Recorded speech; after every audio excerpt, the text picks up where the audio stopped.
21h, 1 heure avant la fermeture du magasin. Les policiers se mettent en place pour une surveillance dans le jargon policier. Ces hommes, bien connus dans les quartiers, doivent à tout prix devenir invisibles. Bon, on va se mettre en surve. Nous, on va se mettre là en contrebas. Tu vas aller au point de chouf, là. OK. Ouais, ça marche. Allez, go, c'est parti. Le chouf, c'est le guetteur, ce policier. Il prend position dans ce magasin, situé juste en face de la supérette et réquisitionné pour l'occasion. Visu, nickel, mise en place, RAS, hein, on est à l'intérieur.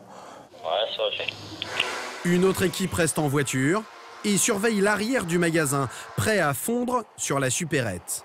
La souricière est en place. Pour ne pas gêner l'opération, nous filmons en caméra nocturne. Ok, attends. Ouais, c'est bien pris pour nous. 9h30. Donc le magasin devrait fermer dans une demi-heure à peu près. Donc on est bon là. L'attente commence. Les policiers scrutent le moindre visage. C'est qui ça? À une demi-heure de la fermeture, la tension monte. Depuis sa planque, le guetteur repère une voiture suspecte. 3 individus à l'intérieur. Elle a fait un arrêt de quelques secondes. Elle est repartie dans votre direction. Et elle a fait un demi-tour. Elle est repartie direction avenue. 3 individus. S'agit-il des 3 braqueurs? L'autre équipe voit également passer le véhicule et relève immédiatement sa plaque d'immatriculation. Ouais, effectivement, elle a fait demi-tour au niveau du passage piéton sur un petit appel, elle a fait identifié. Cette voiture appartiendrait-elle aux 3 suspects balancés par l'Indic? Sont-ils en train de préparer leur attaque?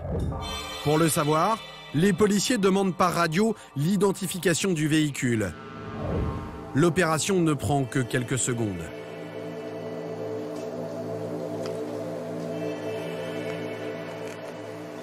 Ouais, c'est des lascars de Banu. Ouais, reçu. Donc c'est pas nos clients. Bien dit. Fausse alerte. Et l'heure de la fermeture approche. Il est bientôt 22h. On arrive dans les heures critiques. Donc là, c'est le moment, c'est le moment d'être patient et d'être vigilant. Selon l'Indic, c'est au moment où les commerçants baissent le rideau de fer, juste avant de faire les caisses, que les braqueurs doivent frapper.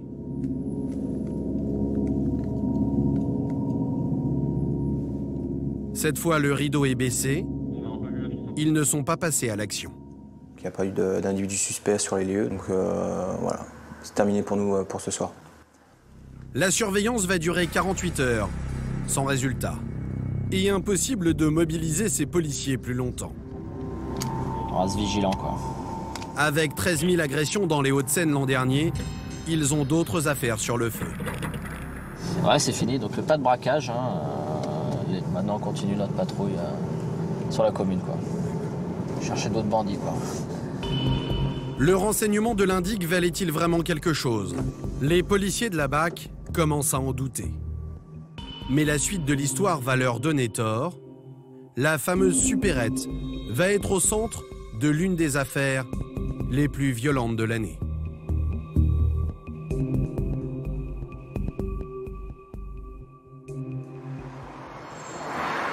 Trois jours plus tard, la police vient d'être appelée en urgence. Il est 10h, mais les portes du magasin sont closes. À l'intérieur, aucun client. Dans les rayons, des collègues de Thierry. Le responsable du magasin vient de se faire agresser dans la nuit. 3 braqueurs lui sont tombés dessus au moment où il baissait le rideau de fer. Ça a commencé à l'entrée, ils m'ont attrapé à l'extérieur, fait tomber ici, tabassé là. Ah, ils vous ont tabassé? Oui, oui. Avec Voilà. fait un coup de... Coup de pied, coup de tête, enfin pas coup de tête, mais coup de poing, voilà. Ils ont tapé. Ce qui est traumatisant pour moi, c'est de ne pas avoir de souvenir réel de ce qui s'est passé, complètement. Voilà, j'ai des blancs, parce que j'ai dû tomber dans les pommes 3 ou 4 fois, voilà. L'homme est sous le choc. Ses souvenirs sont flous. Et au fond du magasin, dans ce bureau, Les policiers vont comprendre pourquoi, en visionnant les films des caméras de surveillance. La victime aurait pu perdre la vie. Il est 22h20. Les employés s'apprêtent à fermer boutique. C'est alors que deux individus cagoulés se précipitent sur le responsable. Le premier le jette à terre et le roue de coups. Le deuxième braqueur tient un revolver dans sa main droite. Un troisième individu les accompagne, lui aussi est cagoulé. Il semble faire le guet. 3 hommes, exactement le scénario raconté par l'indic. 3 individus qui ne semblent avoir aucune limite. Eh, il est endormi là. Il est assommé. Oh, c'est pas utile ça. Voilà pourquoi le responsable du magasin perd connaissance. Un homme à terre, passé à tabac.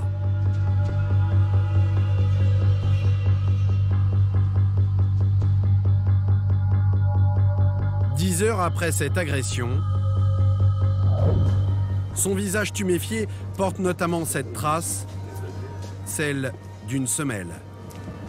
Ah bah, je pense que c'est une trace de chaussure. Ouais. D'accord. J'ai aucun souvenir d'être allé jusqu'à la porte du bureau. Même d'avoir ouvert le coffre, je m'en rappelle pas. Et pourtant, c'est bien dans la salle du coffre que l'homme a été conduit par ses agresseurs. Un coffre qu'il ouvre sous la menace. Le commerçant n'a pas encore calculé le montant du préjudice. C'est en découvrant ces images que les policiers repèrent les premiers indices. Il n'y a pas de gants lui, c'est sûr. Et il touche le mur 2 fois de sa main quand il se penche. Là, celui-là. L'un des braqueurs, celui qui tient l'arme, ne porte pas de gants. Un élément capital, il a peut-être laissé ses empreintes digitales sur la scène de crime. On le voit toucher des liasses de billets. Et dans sa fuite, une première porte, puis celle de l'issue de secours. Il est 22h26, l'attaque aura duré 5 minutes.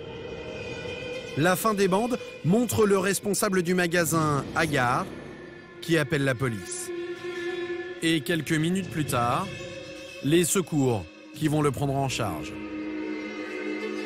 Il s'en sort sans séquelles irréversibles.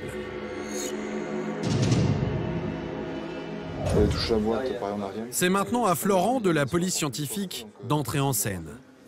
Il va tenter de retrouver les empreintes digitales du braqueur qui ne portait pas de gants. Mais aussi l'ADN des 3 hommes, cette signature unique pour chaque individu contenue dans un cheveu ou de la sueur. Premier lieu stratégique, la salle du coffre. Donc on est en train de voir les différents supports parce que c'est appuyé sur le mur en arrière. Je vais toucher la boîte pareil en arrière. Pour espérer trouver de l'ADN, il va s'intéresser à ces petits objets éparpillés au sol.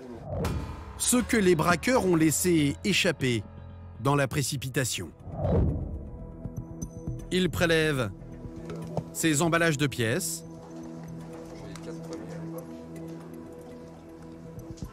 mais aussi plusieurs billets. Ça permet d'aider l'enquêteur soit à déterminer qui était présent sur les lieux, soit à prouver que la personne, malgré ses dires, était bien présente. Deuxième étape, les portes du magasin. Florent a remarqué que les braqueurs s'étaient enfuis par l'issue de secours. Sur cette barre, des dizaines de traces. Mais il y en a une qui intéresse le policier, la seule qui lui semble lisible. Il y a une trace de doigt en dessous, ouais. On va voir ce que ça vaut. Il relève l'empreinte grâce à ce papier autocollant, avec l'espoir qu'elle soit exploitable.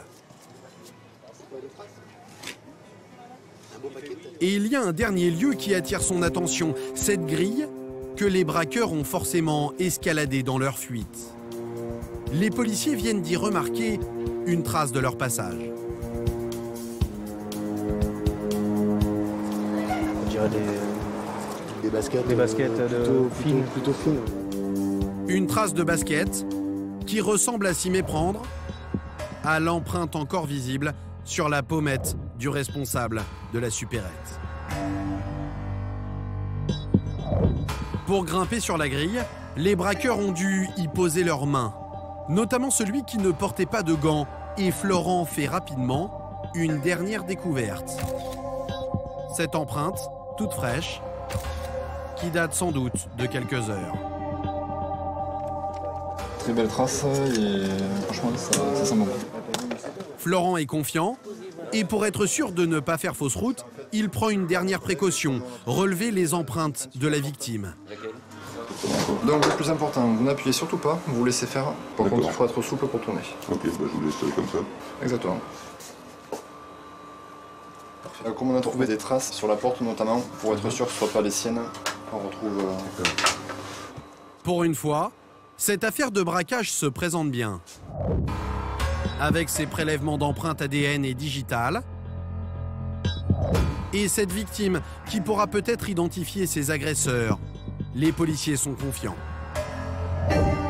S'il s'agit bien des 3 hommes balancés par l'indic, ils devraient pouvoir facilement les confondre. Mais vous allez voir que dans une enquête, même lorsque les policiers soupçonnent très fortement des individus, prouver leur culpabilité, c'est une autre paire de manches.